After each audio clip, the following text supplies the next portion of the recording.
একটা ভূমিকম্প হবে পৃথিবীর পূর্ব দিকে।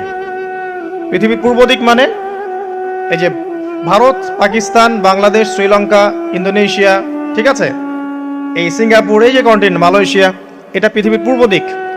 এদিকে একটা ভূমিকম্প হবে। তারপরে 7 পৃথিবীর পশ্চিমে একটা ভূমিকম্প হবে। পশ্চিম মানে বোঝেন না?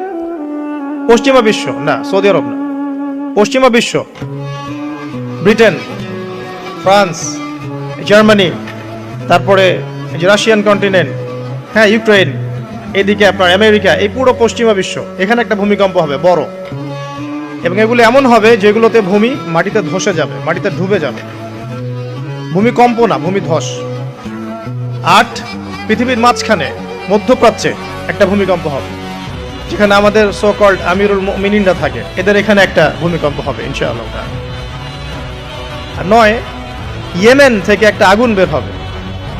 ইয়েমেন থেকে একটা আগুন বের হবে, যে আগুন মানুষকে হাসরের মাঠের দিকে তাড়িয়ে নিয়ে আসবে। আরেকটা বলেছেন 10 নাম্বার, সূর্য উঠবে পশ্চিম দিক থেকে। সূর্য উঠবে পশ্চিম দিক থেকে, তাহলে আর সময় নাই, পৃথিবীর সময় শেষ।